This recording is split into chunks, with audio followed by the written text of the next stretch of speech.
Bien, en la próxima charla vamos a hablar de cómo se prepara un protocolo de investigación.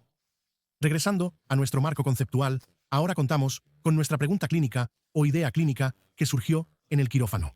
La hemos transformado en una pregunta de investigación bien fundamentada y comprobable.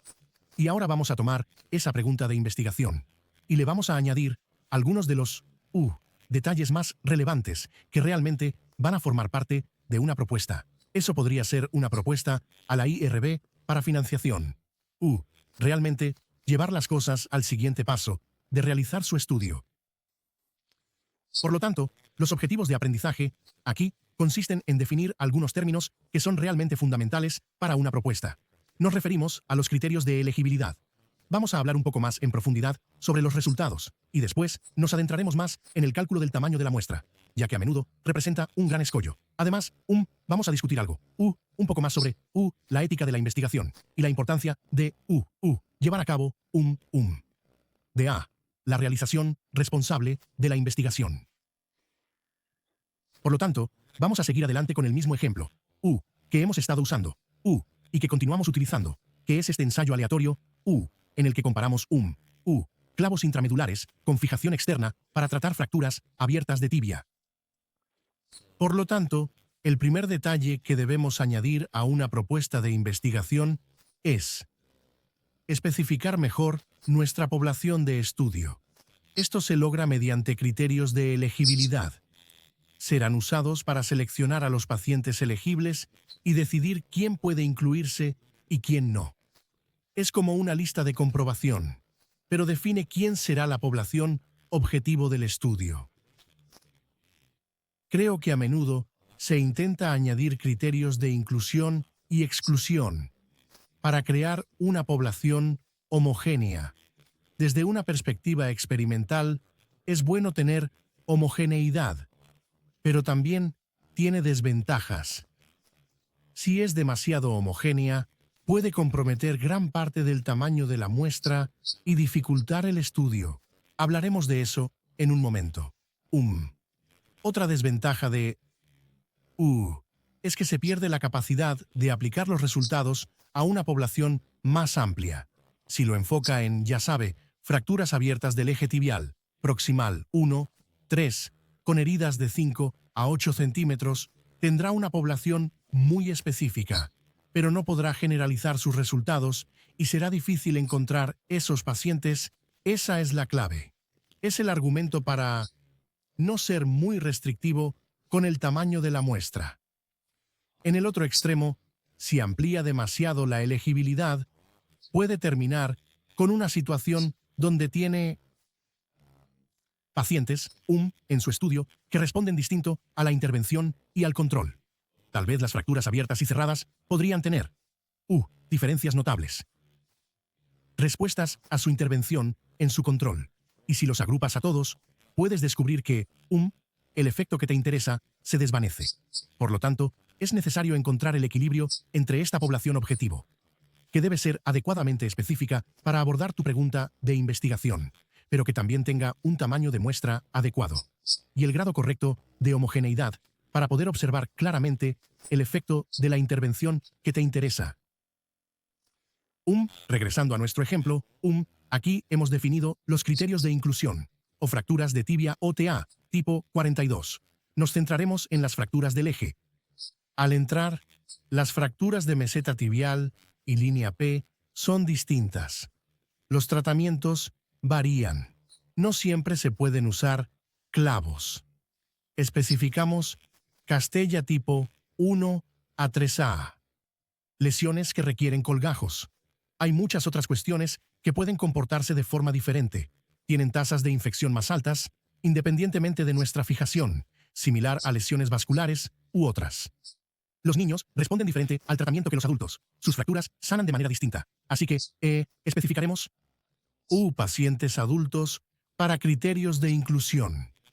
Esta es la primera pasada de pacientes que creemos elegibles para el estudio. Luego aplicamos criterios de exclusión para descartar algunos que no sean adecuados. Tras recoger información adicional, por ejemplo, pacientes que llegan muy tarde, aquí Elegimos 24 horas, pero podría ser más. La preocupación es que si alguien está muy retrasado y tiene una fractura muy contaminada, quizás no queramos poner un clavo en esos pacientes. Ya hablamos de la cobertura del colgajo, la lesión vascular y otros problemas que podrían surgir, como pacientes con lesiones graves en la cabeza que no pueden participar en algunas evaluaciones de resultados y similares. Se puede excluir a pacientes con factores de riesgo que impidan el seguimiento.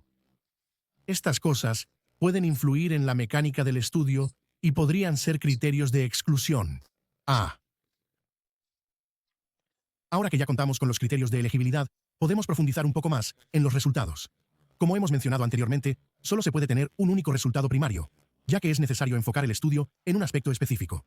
Solo se puede elegir un estudio o un factor para impulsar el estudio. Sin embargo, es posible que desee incluir resultados adicionales que se midan, porque en ocasiones el resultado primario, aunque pueda ser el más significativo, puede que no lo sea, en todos los casos. Quizás desee resultados adicionales para explicar el mecanismo del resultado primario.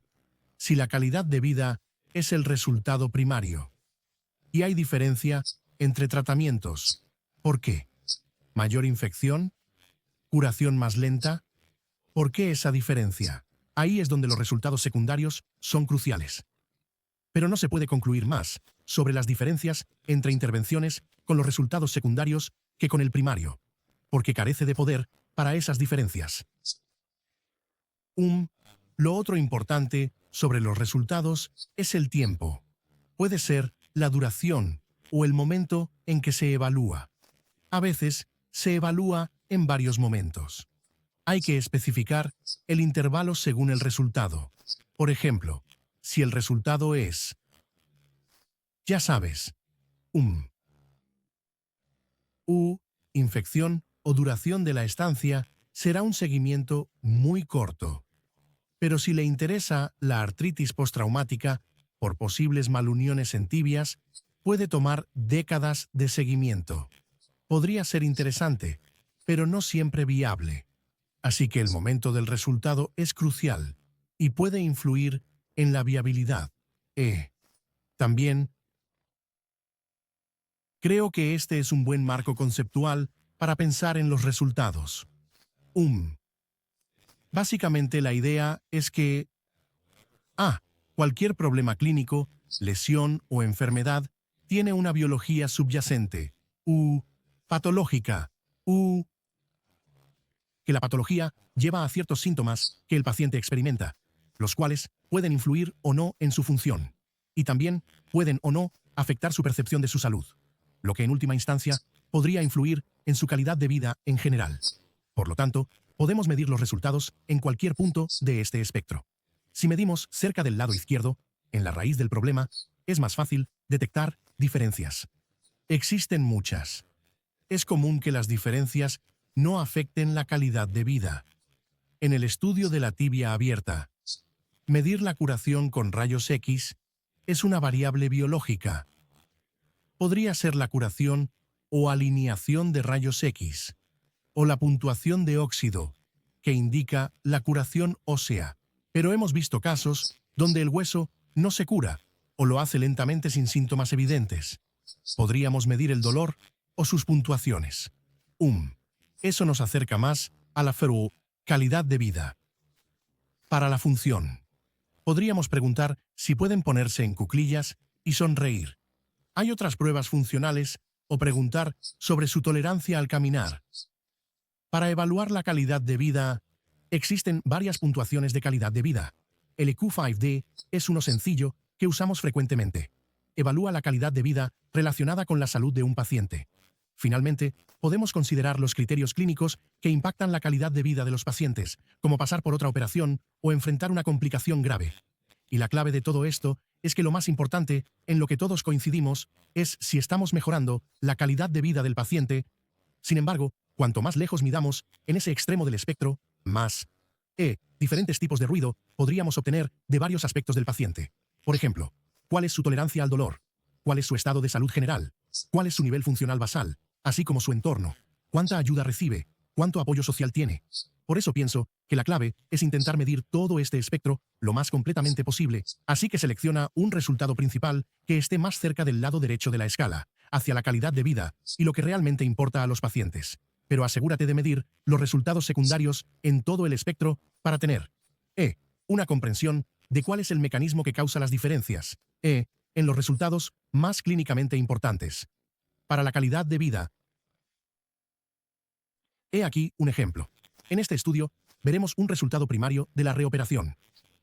Pero también hay varios resultados secundarios. Tanto la alineación radiográfica, la curación radiográfica, con la puntuación RUS, que de nuevo está en el extremo biológico del espectro. Podemos ver un cuestionario de calidad de vida, más cerca del otro extremo, y luego una sentadilla y sonrisa, que está en el medio, como resultado funcional. Ahora que tenemos nuestros resultados, podemos reflexionar sobre la potencia y el tamaño de la muestra. Y esto es, creo yo, vamos a intentar mantenernos alejados de, ya sabes, adentrarnos en las complicaciones del análisis estadístico y aburrir a todos con las estadísticas. Pero si hay un concepto estadístico que es crucial comprender, yo diría que es este concepto de potencia. Que representa la probabilidad de detectar una diferencia cuando realmente existe. Probablemente podría repetirlo 10 veces y aún no lo entendería del todo. Lleva tiempo asimilar ese concepto. Quizás una forma mejor de explicarlo es, ¿qué sucede si no tienes suficiente potencia? Básicamente, si el estudio carece de potencia, es decir, si el tamaño de la muestra es demasiado pequeño, no mostrará ninguna diferencia, incluso cuando haya una diferencia entre los dos tratamientos que nos interesan. Es una fuente de estudios negativos y no quieres hacer un estudio muy pequeño y concluir que no hay diferencia cuando sí la hay. Podemos predecirlo calculando el tamaño de la muestra en. Podemos anticipar cuántos pacientes necesitamos para ver una diferencia significativa. ¿Y cómo lo logramos? Hay varias entradas. Y es algo fuera del alcance profundizar demasiado. Pero debes conocer el tipo de resultado. Ya sea un resultado binario, como una reoperación, o continuo, como la calidad de vida. Debes saber qué diferencia deseas detectar. ¿Buscas detectar una diferencia muy pequeña, que requiere mucha paciencia? ¿Te parece bien detectar una diferencia mayor, que no requiera tantos datos? No conocías la variabilidad en los datos, pero conoces la potencia deseada. A veces se llama error de tipo 2. El estándar es un 80%. Quieres estar 80% seguro de que un resultado negativo es realmente negativo. Y luego está alfa, el otro lado, que mide la probabilidad o nivel de confianza si encuentras una diferencia. Eso es verdad. Y sabes, para este resultado, diremos que nuestro resultado principal fue la reoperación. Es un resultado dicotómico, es decir, sí o no. La diferencia a detectar es del 20% frente al 10%. Hablaremos de ello en un momento. Con resultados binarios, no hay medida de variabilidad ni desviación estándar, lo cual es bueno. El poder suele ser del 80%, y el estándar para alfa es 5%. Así que estas entradas son bastante consistentes. Independientemente del estudio, estos son los estándares. Algunos dicen que debería ser 90% de potencia, pero el mínimo es 80%. El estándar para alfa es 5%. Así que, esto es un recurso interesante. Puedes calcular el tamaño de muestra usando software estadístico, que suele tener un paquete o comando para esto, pero este sitio web gratuito de UCSF es útil y puedes usarlo en tu navegador para hacer el cálculo. Es simplemente tamañodemuestra.net. Al visitar el sitio, verás diferentes tipos de medidas de resultado. Solo haz clic en el enlace y puedes poner todos estos números allí. Para tu estudio, por defecto, dará un alfa de 0.5 y una beta, que es 1 menos el poder.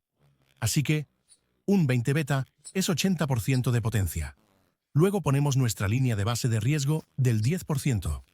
Nuestro riesgo. En nuestros dos riesgos, que son 10, 10 y 20%. Y eso nos dará nuestro cálculo. Y aquí se ve que con estos insumos se necesitarían 400 pacientes. Además, hay que prever la pérdida de seguimiento. Si el 20% de los pacientes no regresa, entonces necesita 500 pacientes para compensar esa pérdida, y aún tener 400. Esto también se tiene en cuenta al calcular el tamaño de la muestra, pero así es como se lleva a cabo. Y vamos a hablar un poco más sobre el tamaño del efecto. Ya sabes, porque entre todas las variables posibles, esta es probablemente una de las partes más complicadas del cálculo para determinar qué valor asignar. Y es una especie de una tensión entre diversos factores que dos cosas diferentes. Por un lado, quiere que la diferencia elegida sea el tamaño del efecto más pequeño, clínicamente significativo. Sin embargo, se puede observar que si considero un tamaño del efecto del 1%, en este escenario sería una tasa de reoperación de 10% comparado con 11%. Si considerara que eso tiene relevancia clínica, entonces necesitaría cerca de 30.000 pacientes, lo cual resulta inviable. Si planteo que lo clínicamente significativo es una diferencia del 10% frente al 15%, entonces la cifra cambia a 1.370 pacientes. Y luego, en el caso del 10%, creo que todos estaríamos de acuerdo en que una diferencia del 10% frente a un 20% es clínicamente significativa. Entonces, se requerirían 400 pacientes. En nuestro caso, es factible con un centro ocupado, pero hay que ver cuántos pacientes recibe por mes, por año. Y ¿cuánto tiempo tomará acumular tantos pacientes? ¿Puede hacerlo en su centro? ¿Necesita más? Estas son consideraciones en la discusión sobre el tamaño de la muestra. Los puntos clave son basados en el resultado primario. Más pacientes suelen ser mejores, pero es la mayor barrera para la viabilidad de los estudios. Hay que dedicar tiempo a pensar y iterar en el diseño del estudio para asegurar su viabilidad. Ahora, cambiemos de marcha y hablemos de la ética de la investigación. Algunos habrán leído sobre esto, otros no. El estudio de la sífilis de Tuskegee es uno de los ejemplos más oscuros de la historia de y también de la ética de la investigación. Pero es algo que creo que todos deberían conocer porque pienso que es un potente ejemplo de investigación fallida. Este estudio, se prolongó durante 40 años. La idea tuvo lugar en una región mayoritariamente afroamericana de Estados Unidos. Y, reclutaron. Inscribieron a pacientes diagnosticados con sífilis. Los efectos de la sífilis sin tratamiento a lo largo del tiempo. Querían observar la evolución natural y lo que pasó en esas décadas. Durante el estudio, surgieron tratamientos como la penicilina y la sífilis se volvió tratable, pero no informaron a los pacientes sobre esos tratamientos. No les informaron sobre los objetivos del estudio. Así que ya sabe, es realmente un tipo de 1. El peor o de los peores ejemplos de irresponsable conducta de la investigación. Y creo que es del estudio.